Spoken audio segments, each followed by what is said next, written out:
Hey everyone, and welcome to the next edition of the Snapchat. I'm joined, as I am every single week, by Cozy Snap. Cozy, I got a funny story for you. It's funny for you, not for me. I'm a little upset about it, but you know what? It's your fault, and you don't even know it's your fault. And I'm going to take it out on you right now in front of an audience. I was going to say live audience, but it's not live audience. It's actually days prior to this releasing due to my traveling commitments. But Cozy, on the end of the last Snapchat, you had said, Alex, I'm going to go see the Thunderbolts because I can't risk getting spoiled. And you said, you know what? Spoilers are everywhere. My entire feed is Marvel stuff. I got to get out there. And don't you worry, audience, if you're listening, no spoilers here to be had. I would never do that to you, but I just want you to know that guess who got spoiled hard? This guy right here. And you know how it happened? I was so annoyed. And again, I stress, don't worry, audience. I'm not going to spoil nothing. Don't you worry, because I would never do that to you. Literally after the Snapchat, I was on my phone. And I don't know if you have an Android. So you have like the Google feed, the news feed.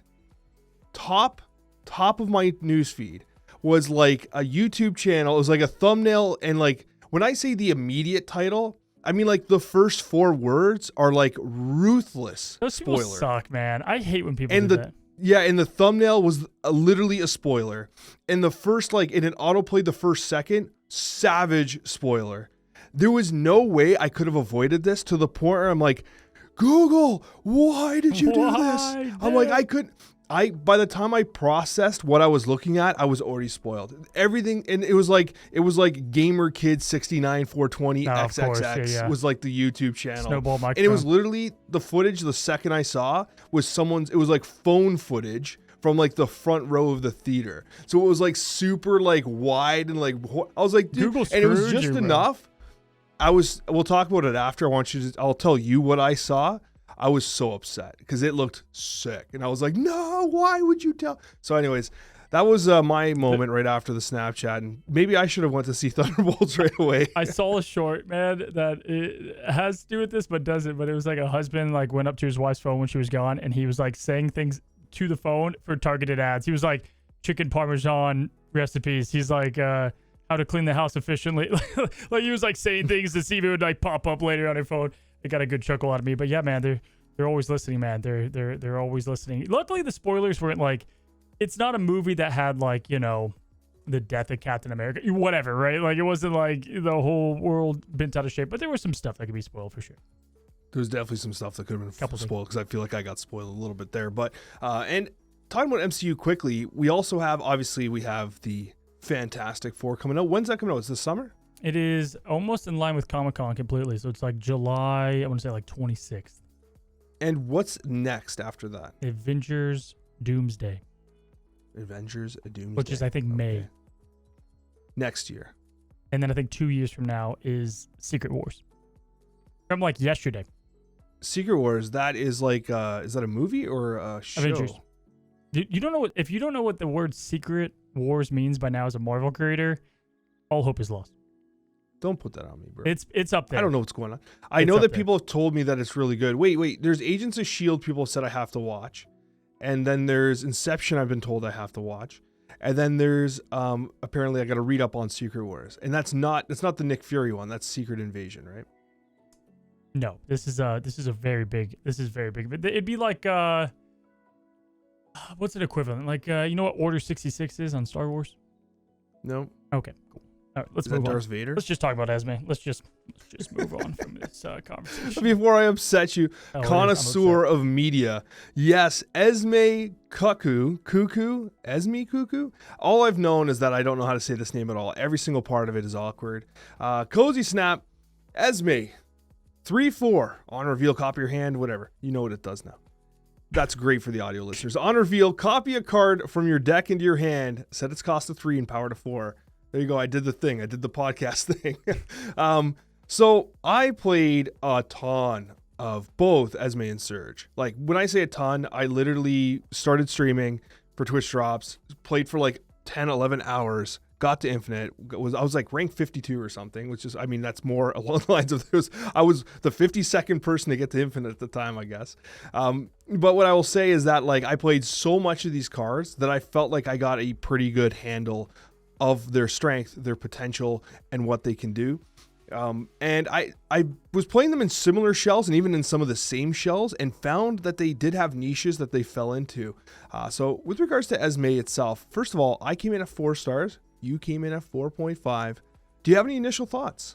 I feel like, yes, in the initial days, she's fallen more into, we were kind of talking about, will she end up being, because I let me just say this. I think I needed more playtime. I think, not me, we all need more playtime to see about the copy mechanic as it continues through decks. But remember, we talked about, like, is she going to be niched into some certain cards, or will she be plug and playable? And, like, that was the true thing. And yes, definitely, I'm not shocked on release. Like, a lot of her target, and at least what I played to right away, was what we thought it was going to be. Kind of those Mr. Negative type cards, the Sages of the world, the Iron Man. Like, that's what we leaned to because we knew it was going to be good, and it made a lot of sense that those hit really well. And those overperformed, and I think in the other areas, at least initially, she underperformed in more of a catch-all way. I absolutely agree, and I will say statistically currently, and this is a couple days earlier than usual because of the travel commitments I have, but she's running a 57% win rate. Now, bear in mind, this is inflated because of bot statistics the first week, so it is going to be definitely higher. Kind of low, currently, actually. including bots. Kind of low for new card on bot release. Like Agamotto was like a 60-something% on the release week. Surge is much higher, I'll say that. Okay. So if that gives you any indication. So Esme at a 57. Now what I'll say about Esme and what my experience indicated was that I think the power is not necessarily copying the Iron Man or the Gores. And I think, as you said, a lot of people went to that, and it did work. That was the thing you could definitely do. But what I really found valuable was the opportunity to reach into the deck and essentially double the chances that I get a chance to draw a card I need. Surfer's a great example of this.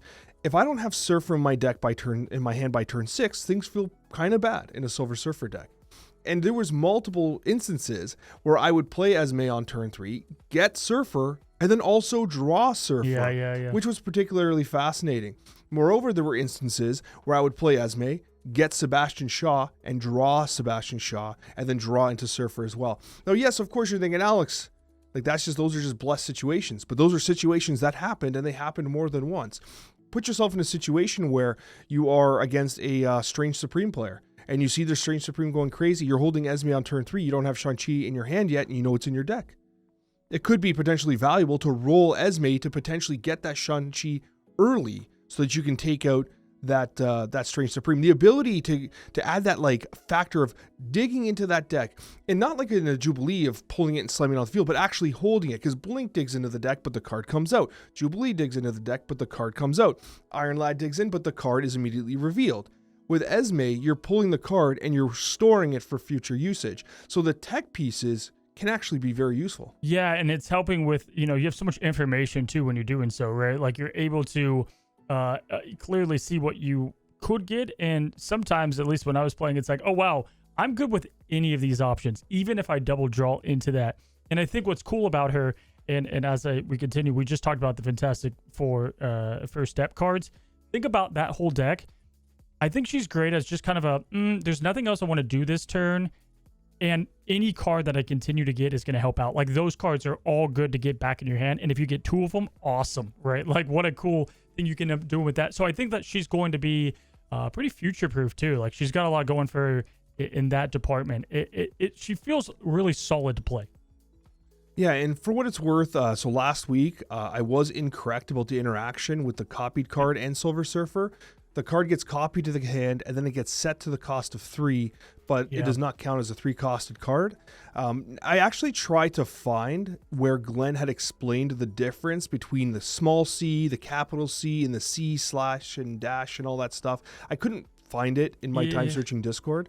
It just has never really happened that way. Like Pixie, like it just, they've been very like strict on that and probably because of this reason, because of Surfer, because of ways you could manipulate it. But at the same time, it's like it is somewhat non-intuitive, right? Like once we understand the rule and we see it mechanically work, then we just get it. Like it's obvious. It's like, okay, that's fine. And that's cool, right? Because still getting a Galacta as a 3-cost or a Gwenpool was still awesome. right? Like that was, even if they weren't getting buffed, like that was still awesome. You know what I mean?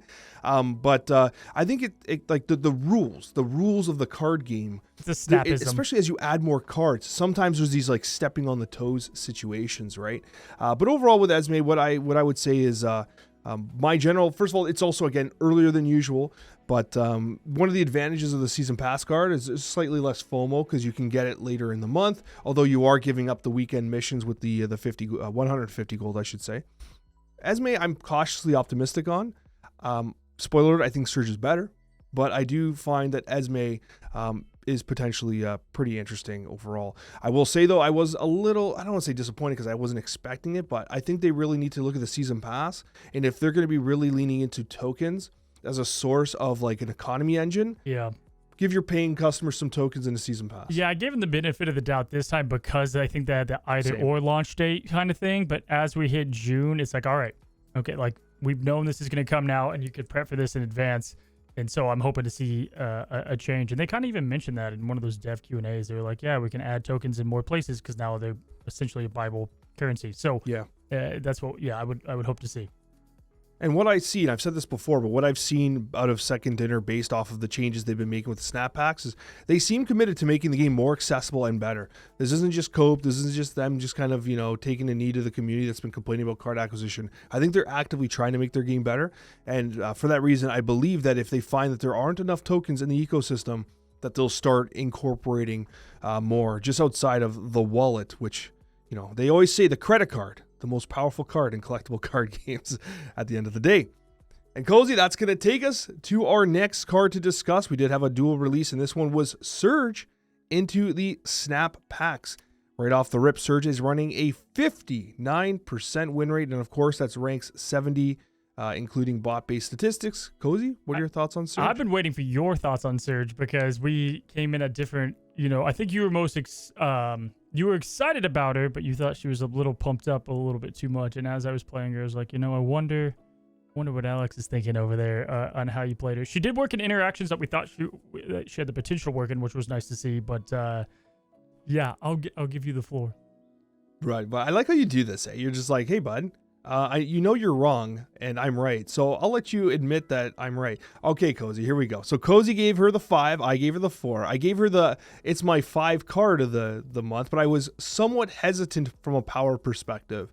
And I was probably a little incorrect. Serge was impressive. What I will say though is I felt often like, there was one highlight I did where I literally surged and then top decked Silver Surfer. And I was like, damn it, I can't play Silver Surfer on turn 3. That's crazy. I'm like, you know what? I'm going to do it. I'm going to keep I'm just going to lean into, I'm going to play a Tempo Silver Surfer, see what happens. And I did. Still won the game.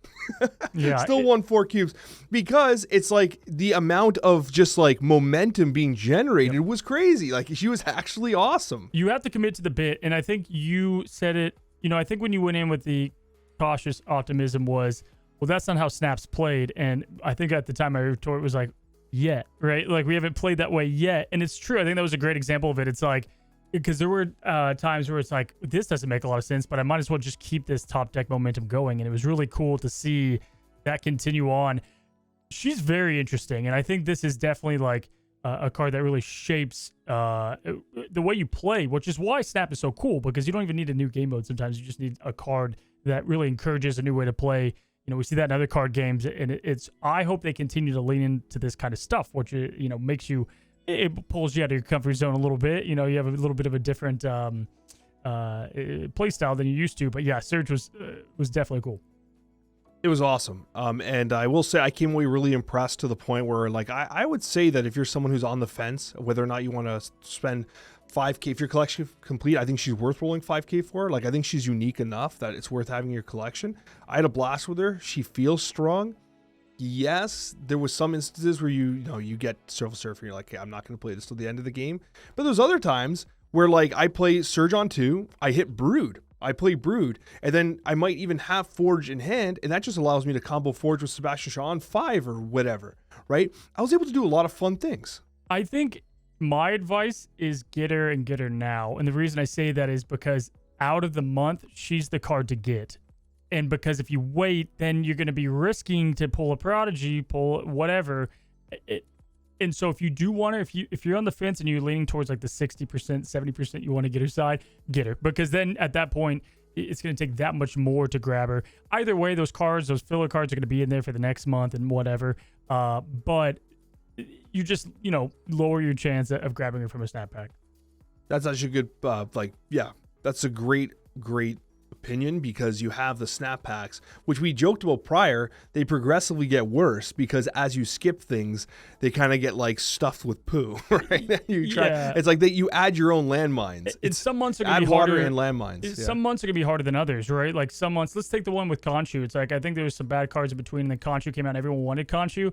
It's like, well, at that point, that's going to be a lot tougher to make decisions. But this is one of the easier months to make decisions on because it's all in the front half. Yeah, and for what it's worth, currently we have a couple decks that have been making the rounds with regards to Serge, and actually, ironically, Esme is making some of those lists. As we had discussed here on the podcast first, Cozy, one of the top performing shells is the Havoc-based shell, buddy. Boom, fist bump to us, we actually called that. That deck's running a 61% win rate, bot inflated there. We also have some interesting stuff going with like Gwenpool and Hope Summers and Elsa Bloodstone. Serge making the rounds on a couple different unique decks. I was pumped to see Scarlet Spider show up, man. Yeah. Like that, I was like, anytime this card comes up, I was pumped. And what a cool card to top deck. And be like, I'll definitely play this at this point. Like, you're only getting pure value at that point. So, it goes to show you, Scarlet Spider got, kind of dumped on when it came out. There's just so many cards that come out down the line that help out past cards. And so it's so important to evaluate these and what they can do in the future. And the nice thing about it is we're still recording like only the first week of these cards release. And I think that Esme ultimately, is weaker than Serge. I don't know if you would agree with that, like first impressions. Yeah, for sure. And it's mainly because of what Serge is doing to your deck, and it's that whole cost cheaper, the flexibility of it. There's a bunch going for Serge. I think Esme is good, but there's just more use cases for Serge. The challenge I found with Esme too was the deck I released was actually one of the top performing Esme decks, which is great to see. But I had cards like Phastos in there, and if you have Esme on 3 and Phastos on 3, you always play Phastos. Right? Yeah, like you always play Phastos on 3, and so I often found myself playing Esme on 5 to seeing if I don't have Surfer yet, can I reach in or what do I do? And so Esme I found was still valuable later into the turns, especially since you're just working with the 3 drops, but it did feel really good hitting things like Gwenpools and Galactas and stuff, because I had turn 5s where I was playing Galacta, which got discounted by Serge, into Forge. So you're buffing the Forge, and then Forge is like kind of setting the buff for the next turn, right? Where then you could hit, your broods or whatever. But ultimately, I would agree. Serge number 1, Esme number 2. Both of the cards certainly do have potential. With regards to Serge, definitely get her now if you are collection complete or near it, as the rest of the season looks a little not as good. And that, Cozy, is going to take us to our next topic of conversation, because if Serge is going to do anything and Esme is going to do anything, it might bring some cards back to the forefront that we're not seeing much play prior. Now, we're going to be talking over the last couple of weeks here because, cards have been coming and going. There's still some cards that are very prevalent, and we'll talk about those as well. But the real risers are the ones that are kind of the ones that over the last couple of weeks, maybe they got a new injection of power and they're coming back out. And Cozy, I want to start the conversation with Thanos. Thanos has seen a massive surge of popularity. And Cozy, can you guess why? Well, Strange Supreme, my friend. Strange Supreme bringing out the best in him. And, again, we've made the joke too many times where it's like he's inevitable. He will always find his way back into the meta at some point in time with different ways, different builds, because it's a really cool card with so many ways to interact with it. Heck, we even talked about him with, what's his name, Prodigy. Like, hey, maybe, I don't know, if you just copy a draw engine for him. But yeah, clear as day, Strange Supreme really amplified him. Yeah, and we are, again, statistically for this first week, we were discussing ranks 70 and above, so there is some bot inflation, but both Strange Supreme and Thanos are running an 18 to 19% popularity, both of which at a 56% win rate. So clearly their performance is tied to one another. They're being played in the same decks, and they're doing very well. And even though new cards are being released, you're seeing almost a 20% play rate on Thanos, which 3 months ago would have seemed absolutely crazy. The Yeah. card was dead in the water. And it's notable that they made some changes to the stones. They made some modifications to the stones and how they worked and stuff like that. But really, it's Strange Supreme that was the reviving factor. Yeah, without question. It's funny because you can't call something hot and rising if it's hard. If it's been hot, but it's been like not a sleeper hot even. But do you feel like Ajax and Affliction just kind of, they just continue to exist and like it's not talked about much? Like we haven't highlighted it in a while. We did talk about, I think, Diamondback kind of constantly being slept on as like just a really good card that's not talked about. But I feel like the Ajax is always, in the Affliction side, has just always been relevant and solid. I'm trying to remember. I think Ajax might have been one of the Spotlight Cash weeks that was the best coming up that we've now lost because of the snap packs.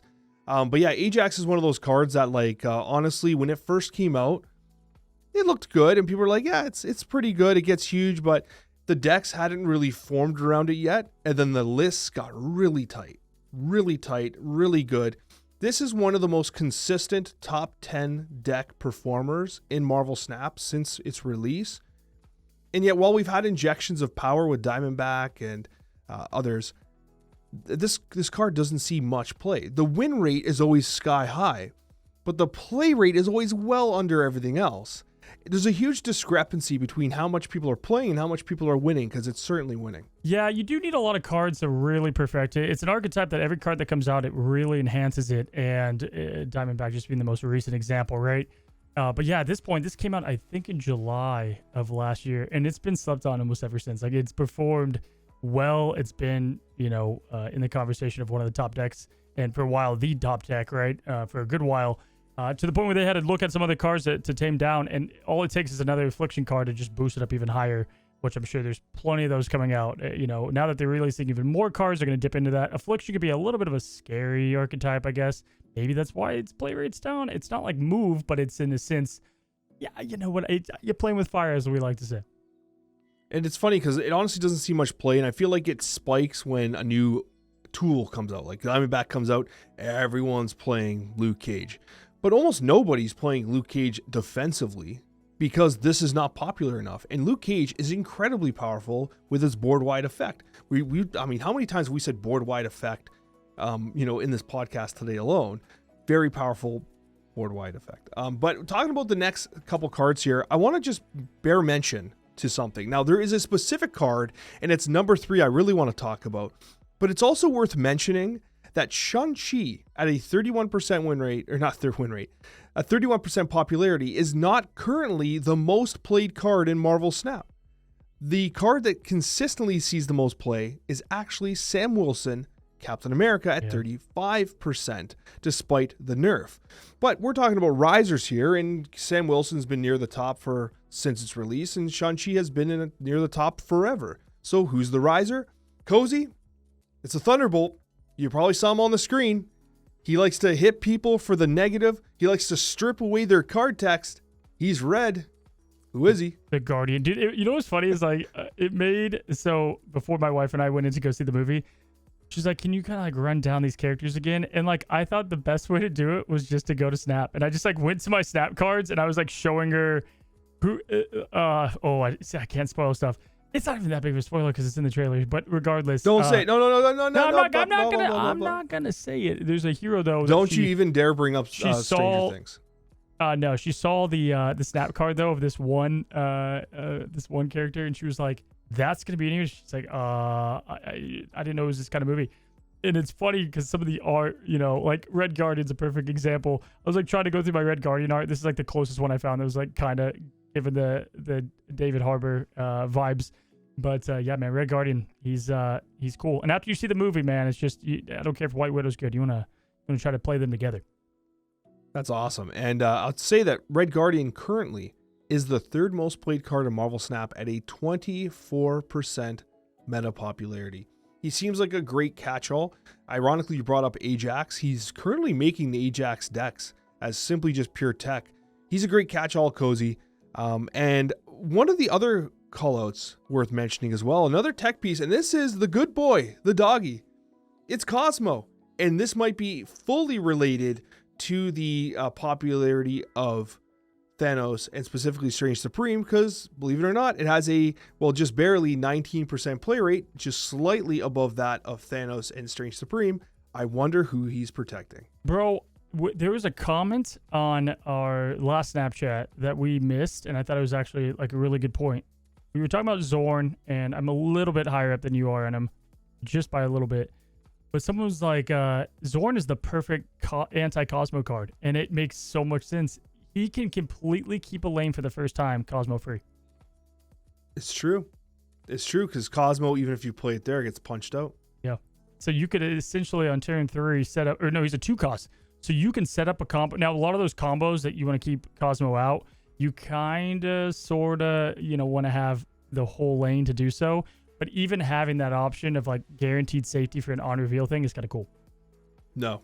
I just realized I can counter that. I know the exact play you make. I think this would work. You ready? Okay. You ready for this? Red Guardian Cosmo. Okay. On tempo, turn 1. Not turn 1. Screw 2-1. Turn 1. Turn 2, Colossus. Turn 3, Cosmo. Turn 4, Super Scroll. When Super Scroll comes down, does the ongoing go first and then prevent it from being moved? There it is. Done and done. Colossus era. Here we come. It's there. So Colossus is back, baby. Yeah. All the stop probably a pretty suboptimal like Zorn lane play. Like you probably would win anyway. But dude, that actually is some big brain thinking. I like it. Thank you. It's like the new form of Sarah Control, but except you run just scroll in every way, and you still just lose, even if you get because you're putting 0 power on the board. If you don't top down, Cozy, do you see any hot and risers you'd like? I think just like a shout out to, it's been really cool to see since even the beginning of Snap, like ongoing and like where it's gone, right? Like obviously a lot of it had to do with Goliath and him coming out and kind of giving a good resurgence there, Captain Carter. But it's been really cool because, back in the day, it was just really ongoing, like destroyer decks is all you could pull off. And then it's continued to like just evolve. And I remember back, we would have subjects about that keyword being something that they need to look at because on reveal is thriving and ongoing. It just seems like there's not really a lot going for it. And then even back then we would talk about, though, the more cards that come out for it, it's always going to get better. And, here we are years down the line, you have low cost cards with great effects that fit into those lanes. And I just find it like such a comfort deck. And I think it's definitely clearly was more hot in the rise last month, but still stupid solid option. Yeah, that's a great point, and it's funny you bring like kind of inventive decks up because there's 2 cards that have been making a lot of pretty inventive lists. They both have the same meta popularity at 11.4%, similar win rates 55 to 56%, and it's Mobius and Juggernaut. Juggernaut being able to be used alongside Serge and Esme in the Havoc-based decks, good closer. And Mobius naturally prevents the discount for Esme and both Serge. So Mobius on the rise. Do you think Mobius is worth playing defensively? It's always the word depends, right? It's always how popular do decks get that he can be played in. And I think virtually myself, I'm always leaning towards the Red Guardian, the Shang-Chi or tech card slot. And we're getting more, like we just got the season pass card. We're always getting cards that reduce cost, and the more of those that come in, great, and the more of those that kind of go into the meta. Like a great example is Mr. Fantastic doing -1 cost. Like this just shuts that strategy down completely, right? So we're gonna keep getting those cards. So yeah, not yet, but I like them. I would venture to say that playing cards purely defensively, like Echoes and Mobius, they feel terrible because you're not doing what your deck is designed to do. You're playing for what your opponent is. And I think the most successful decks in Snap are the ones that execute on their game plan and generally don't care about what your opponent's doing. You're doing your thing. Sarah Control has always been the anomaly. It's been the anomaly to that rule for Snap. But yeah, you don't just play Mobius cuz, you know what I mean? It's really only found in a couple decks. Like it's not making Surfer decks, but it makes the Pixie ones. It's here and there. In simpler terms, it's like all the way back to the Devil Dino and the Ronin conversation, right? Devil Dino, you have control. You know how many cards you're going to have. Ronin, you don't, right? So like at the end of the day, always pick the one that you have control of. And sir, do you know what I have control over? The questions in the Snapchat mailbag. Beautiful, beautiful segue. Thank you. I appreciate it. You know, I'm glad that we're at the point where we just congratulate each other on the quality of the segues we're producing because We just need some more positivity in the world, and I appreciate that, Cozy. Just like I appreciate the question from James the Fourth, which reads, while on the subject of quality of life improvements, for the love of one above all, can we get some dex slots finally? Please, just at this point, we have to. I don't know. It's crazy to me. It's got to be a server capacity thing, I guess. I don't know. It's got to be. If other games can have 20 deck slots, let's say, or 15 even, but they have 60 cards in those, we can sure. It's only 12 cards to a deck, and it's just. We got that on launch almost, right? It was like January when they gave us the up to 20, maybe even sooner than that. And that's it. That's been the last update. Yeah, it would be nice. And it's one of those things I hope they don't monetize either. Like, just give it to us. Yeah, just give us more deck slots, man. It can't be that hard. Oh, maybe it is hard. Maybe they're like, bro, have you ever developed a mobile game? I'm like, I guess not. But the next question comes from Martin Lamb, and it reads, what do you guys think about having so many new Series 4s every season? On one hand, new cards are good, but on the other, the amount of resources needed to keep up a collection is huge. By my calculations, a dedicated free-to-play player that only opens collector's packs, the cheapest option, will still be short at least 6k tokens every season, equating to their unowned card pool growing by at least 2 cards each month. I think as long as they're not Uncle Ben, as long as they're creative, as long as they're, adding not just like obvious filth cards, I'm good with it. I mean, I don't think their goal is to add like actual garbage to the game, but I've been surprised. Or cards that just do something super similar, and it's clearly like just an understudy to the other card, like the Fastos of the world. I mean, to be honest with you, in their defense, how do you in the Spotlight Cash system? How do you release a new Patriot card? Like a blank. Like how do you release a 1/4 blank? You know what I mean? You can't. No, what? Like that's not enough. So a Series 4 1/4 blank card or whatever that maybe goes in Evo, that's potentially cool, right? Yeah. Like, I mean, actually, the Evo effect would be why you'd roll the caches on it. But I'm just saying, you know what I mean, right? Like, there's some cards that they don't warrant the attention of like a Spotlight Cache. Yeah, and I hope that they stay. Yeah, right. Because then if you get like the Fantastic card and you don't have any of the other cards, like end of turn cards, you're like, okay, I don't have any of these. Like, I can't do anything with these yet. But yeah, it is true. They can release like more complement cards to archetypes that already exist. And it's also worth noting that Cozy and we did discuss this when the snap packs were announced, the idea of the hamster wheel with the additional cards. Because I still believe that the problem with Marvel Snap has never been the release or the card schedule. It's been everything around the acquisition of the cards. And so releasing more cards, I don't know if that solves a problem. It's solving a problem we don't have, right? And so hopefully it just doesn't make the hamster wheel all that more difficult. But you know what, sir? We have a question from Ventus Scenarius, and it reads, binged Friendly Neighborhood Spider-Man and started Expedition 33 this past weekend. I was shocked to find out that not only does Charlie Cox, aka the Daredevil himself, voice Spider-Man, he is also the voice actor for Gustav in Expedition 33. Do you think that he would voice Daredevil in Marvel Rivals? Also, do we deserve more crossovers with voice acting in games like Snap and Rivals? Great question. Voice actors like Matt Mercer is one of my favorite voice actors, and they have a very large scope, right? Yeah, I think Rivals does a really good job at this. Like, for instance, I'm blanking her name. It's actually really hard to say, but the girl who was going to play Squirrel Girl, they ended up cutting that show, and then they hired her to do it. So, like, they love to do that kind of stuff, and it'd be pretty cool. I don't know if they'll ever do Charlie Cox. Like, it'd be, like, I think Deadpool's a great one. Oh, man, I wish they could shell out and get Ryan, because that's who I, hear Deadpool as, right? So... yes and no, they're expensive for a reason. There's a reason why we don't have like direct MCU art and things like that, because it's probably very expensive for second dinner. Oh, I'm sure it is. Like the IPs and the rights to things would be huge. But I think that like, especially in games, I think that audio and sound is often something that's underappreciated. And when a game has an amazing soundtrack or the sound is on point, like it really makes a difference in the experience. Just like the experience of forgetting to call someone back, which Keisto did bring up. Alex and Cozy arguing about the phone call makes them sound like a high school couple. That's pretty much what we are at this point. Pretty much. Less physical affection than I would appreciate, but that's a whole other conversation.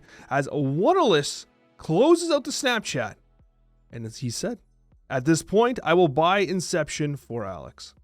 We all will, Alex. And it's another week goes by. You just didn't watch it. I got good news, though.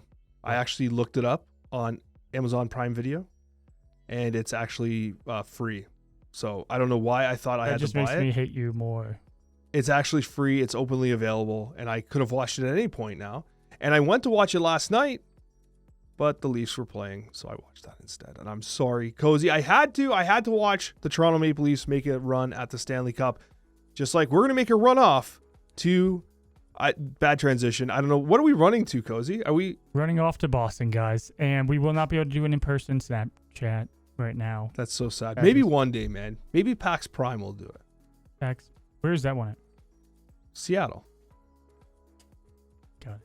Maybe we need to figure this out. We should do like a thing where, like, imagine having a live Snapchat mailbag. I know, we're just gonna yell questions at us. Comic-Con, we'll buy out a room. We'll make it happen here. And like Comic-Con? Yeah, why like not? The one that's coming? Yeah. Well, I don't think I think they plan that out like a year in advance. Maybe the next one will be washed up by then, but we'll do it anyway. Get like 2 people. I've been washed up for years, so I'm ready. Thank you so much for watching, everybody. We appreciate each and every one of you, and we'll see you on the next Snapchat episode.